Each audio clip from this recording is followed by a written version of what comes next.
OMG. Something's wrong. And then you heard high heels hitting the floor. It sounded like a tribal official on horseback during the parade. In the stall next to him, some heels backed in. I was like, OMG, I can see heels. Ladies' high heels. Yeah, and you know how we are as natives, right? We're very curious.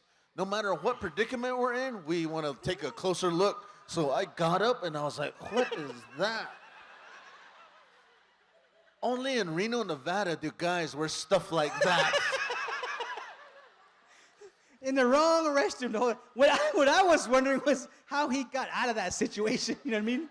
Men, there's times in our lives when it's okay to let out your feminine side. That would have been one of them, you know? Just walk right out. Nice pumps, girl. Bye. Just power walk out of there. Because you ladies know, us men, we have a feminine side to us. Yeah, we do. Yeah, the ladies seen it. Us men, we don't see it because we're tough, right? And I don't care how, you ladies maybe say, no, my man's tough. My man is awesome. Yeah. He's going to scream like a little girl one day. Sooner or later, it's going to happen. I guarantee you. When he's on that road to sales and a coyote crosses his path, he's going to do this.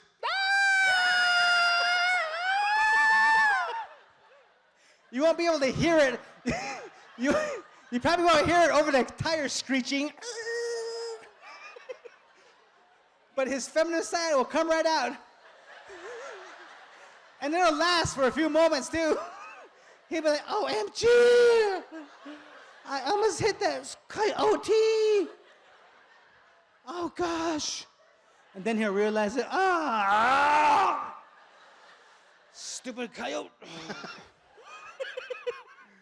And I hate it, too, because in this day and age, you can actually talk to your phone.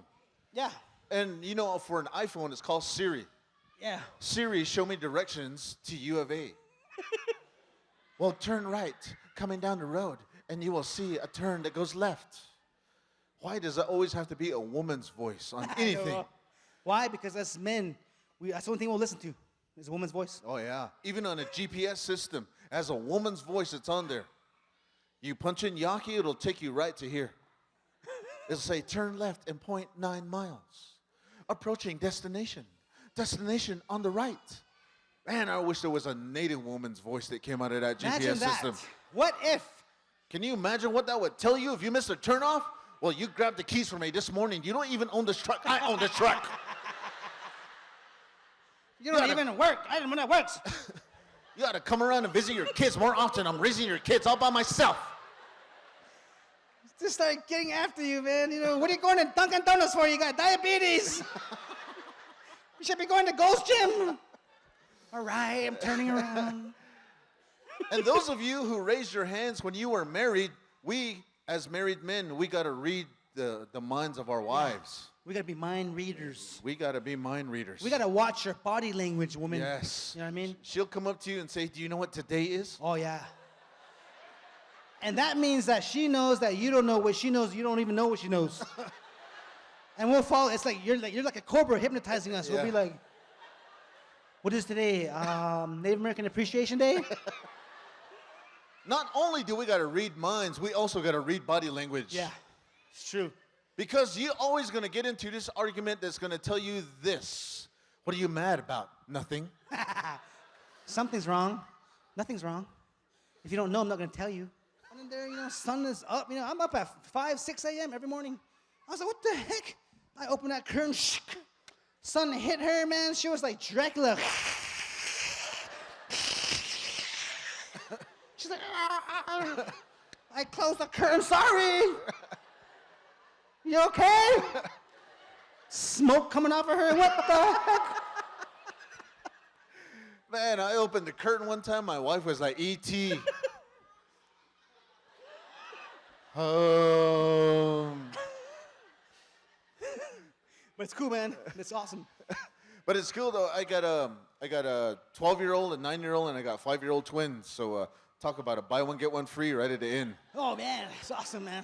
Yeah. I have 4 kids myself. I got a 22-year-old and I got an 18-year-old, and then there's 11-year age gap.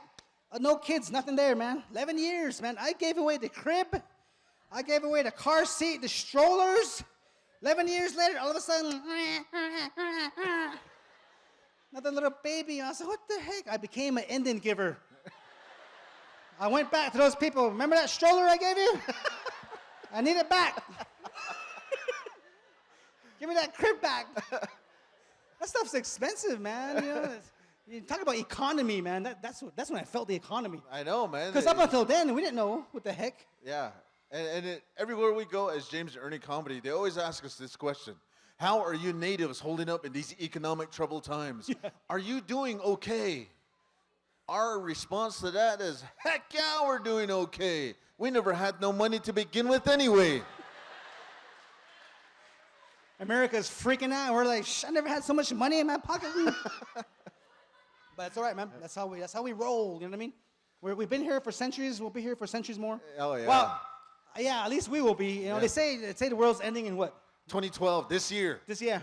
We're on Indian time. Yeah. The rest of the world will be gone. We'll still be here. We're on ending. We'll be here a little bit longer. Unless you're Hopi. If you're Hopi, you go out an hour earlier. Because you go to Hopi land, on this side of the street, you're late. On this side, you're early. So, I don't know. Depends on what side of the street you're on, I guess. It depends on what kind of watch you're wearing that day. But we've been watching, just go out there, man. I want to ask you about this Twilight movie series. Oh, man, Are they done yet? I hope they're done. The whole Twilight wolf pack. And, I don't like that, man, because I got insulted by this wolf pack. The wolf pack, if you don't know who they are, they're a group of native men that are just ripped. Solid muscle, 0% body fat. And I'm like, hey, not all of us native men are wolf pack material. Some of us are backpacks. 30 packs, if you will. I got tired of watching those guys walking, prancing around with no shirt on. Everywhere. I cannot take off my shirt. If I do, just my arms and legs are tanned. I'll look like Po the Kung Fu Panda standing there, man. And I hate going down a dirt road when you're fat because everything shakes when you're going down a dirt road, right? That's how we find our body mass index, man. Native people, we just drive down a dirt road. Oh, shoot, I am like 98% fat. I better just move it. I better get to the 8th annual wellness conference. Everything is just jiggling. But, as obviously by now, I represent the chubby tribe. Those chubby people, man, we got some issues. One thing, man, we sweat. Even in wintertime, we sweat. We don't like sweat lodges. We are sweat lodges. Get 3 or 4 of us in a small room, sweat lodge, right there. Chubby people, we do not like bending. We don't like seeing money on the ground because we have to bend down to get it. We don't like tying our shoes. We quit breathing. We bend down. Oh, shoot, my shoe's untied. I'll be right back.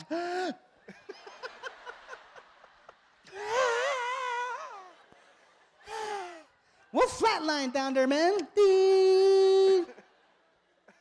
The trials of chubby people. We hate windy days. When those big old hooboobs come in, dust storm, we hate that. Because we're walking into work, walking into the mall, that wind's just blowing, got your shirt plastered to your body. You're like, you can see every lump and bump. Stupid wind. Hope nobody's watching me. This is the wrong day to wear silk. You can see your donut hole real nice. Did you just call it a donut hole? Yeah. But the flip side of that coin, skinny people do not like rainy days. Skinny people, they're always cold, standing next to chubby people trying to warm up. Hey, what's up? They get soaking wet. They're so skinny you can count their ribs. Like a res dog, Well, here in Arizona, they have that big old dust storm that kind of rose up one time. Is that what they call it, a haboob? Or am I making that up? You're just making up words now. Oh, man. Well, the big one came through Phoenix, that 50-year haboob. People freaked out on that one, man. The governor, she freaked. She thought it was the Tohono O'odham people rose up and was coming across the desert. to claim their land back, you know? TOs is coming across. Sheriff, yeah, we have natural disasters here, man. Arizona, man, this is the lightning capital of the world. You got flash floods. You got Sheriff Joe. What's the guy gonna do, man? Natural disasters. Natural disasters. Well, Sheriff Joe, man, he's hardcore. He was born 150 years too late. He should be carrying 6 shooters, riding a horse into town, man. Because he's got Tent City, man. He was the one that invented that, right? Tent City? Indians love that, man. We live in teepees. We don't care. I did some time in Tent City. It was a vacation. I know, man. Everybody that spends the night in Tent City, they all look like they're from Chinle. They're all like this. Yeah. Squinters, especially when a haboob rolls in, you're all dusty. You can tell people are from Chinle, man. The wind's always blowing there, so they're always constantly like this. If you're in Tucson, the air's all clean, you're all bright-eyed. You can see for miles. People from Cells, they're all like this. All surprised, I can? Sal's is a trip, man, because it just pops out at you out of nowhere. You'd be going like 50 miles an hour for about 60 miles, all of a sudden, whoa, town! You come over one little hill, Sal's. I'd slam on the brakes about 3 miles out. Yeah, you talk to people from down here, man. They have like bales of weed in this desert. Yeah. I was like, man, how come I never heard about this 18 years ago? Oh yeah, when you were that's like they saying, huh? It's either that or this. We see, man. I smoked so much weed back in the 80s. I still have the munchies today. That's my problem right there. That's why he raised his hand Yeah, when they man, said, "Has anybody haven't eaten yet?" Oh man! But we just wanted to come here and spread some of the wellness, spread some of the goodness. I know people are like hungry, and you're wondering if the mall is still open and still a sale going on. But we also came here to encourage. That's right. Because no matter what's going on in your life, you always have challenges. It might be a personal challenge. It might be one of those challenges that you're like, man, I just don't know how to overcome this. But you always got to remember this. Always rely in your prayer. Sometimes we forget. We try everything else till finally at the end, what do we say? I guess I'll just pray. But it seemed like in this day and age, that should be the first thing that we do. In the Navajo tradition, they always say, you always have your prayer. And our grandparents had told us that. Recently, I took a trip to Africa. When I say recently, I came back 2 weeks ago from Africa. I spent 9 days to help rebuild some of the orphanages that have 90% AIDS, those kids there. And it was no laughing matter. It was no joke. We went from the church from Farmington, and we went on a mission trip to Africa. And it was one of those, spent 18 hours on a plane, and when we landed, we spent another 12 hours on the road. And this was like one of those roads where it had like a speed bump in front of it. It was like, I thought the roads on the res were bad until I got to see these roads there. And no matter where everybody was at, picture a town the size of Tucson with 3 million people in it. And that was how much this town of Misumu had. And they call me Gazungo. I was not labeled a Navajo, a Native American, even an Indian. I tried to explain to these people that I was an Indian. They kept thinking I was from India. And I always get mistaken. No matter where I go, everybody always thinks I'm Chinese or Filipino. Yeah, man. That's a stereotype on us. Yeah. But when one of them was explaining to the other, they said, "You're the Red Indian. You're still the Gazungo to us." And that was the most awesome feeling, that you come all these teaching, everything that you've been through, all has a purpose. Whatever you're going through has a purpose. Negatives, positives, they all have a purpose in life. We can't see it right at the time, just like when you discipline your little kids. I'm doing it because I'm making you better. How many times have we said that to our kids? That I got to discipline you for stealing that toy from that store. It's for your own good. That's the same way the Creator looks at us. If we will just be able to accept that discipline and accept those life challenges that we had from the past and springboard into the future. You can actually use it as a springboard to make your life better. And the only tool that we had was a post hole digger to dig these holes. And then this guy, he runs into the house. Picture this, it was a mud hut, is all it was. Cow dung and mud was all it was made out of. He runs inside and he grabs a cereal bowl. And that's what we use to scoop out the dirt. Here I was thinking that I was going to Africa to help these people. And in actuality, these people helped me to realize what I already have. It seemed like at times I'm just like this. I want more. I want this. I want to have more of this. My prayers are not answered. My bills are piling up. For the longest time, it seemed like I was walking around looking at the negatives rather than looking at how blessed my life was. They had to take the tires, those old tires that they throw away, and they use them for shoes, use them for sandals. And I was like, here I am. I felt guilty for having shoes when I was out there in Africa. And it was hot because we were below the equator. It was Africa hot. I was like, man, the humidity was at 95%. And it was the wintertime. We're on the other side of the world. I'm in a whole nother language. I got to get shots for this. I got to get shots for that. I got to take malaria pills. And our lunch was walking around right outside that village as we were building those houses. They chopped the head off a chicken, and I was like, where's that chicken that was just here? They're getting ready to serve it to us. They don't speak a whole lot of English, but their goal is to make it to the United States so they can have a better life.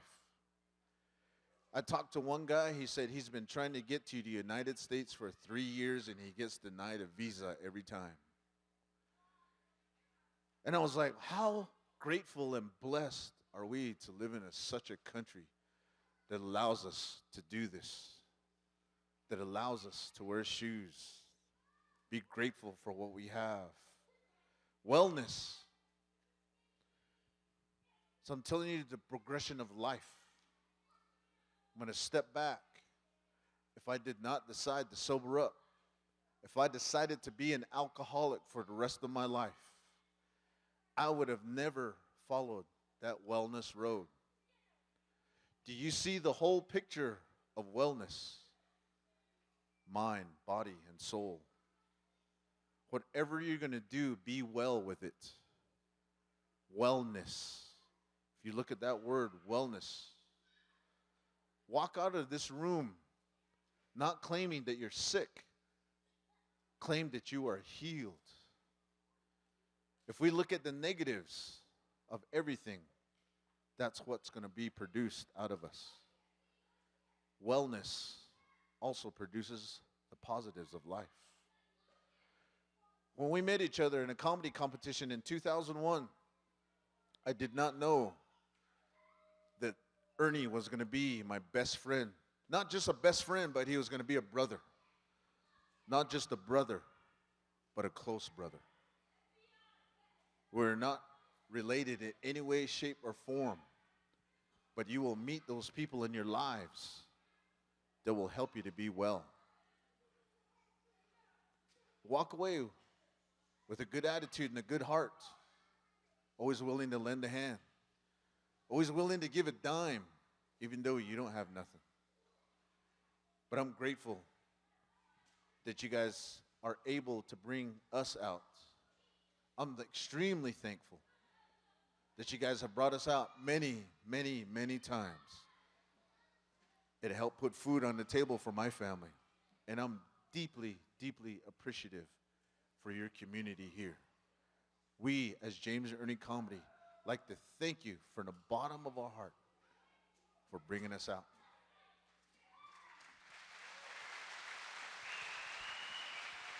Oh, yeah. Thank you, James. Good words, man. Yeah. I want to also thank all the collaborators who put this event together. I hear it was an event that was that had to help each other out. You know, IHS and whoever else was involved in the creation of this event.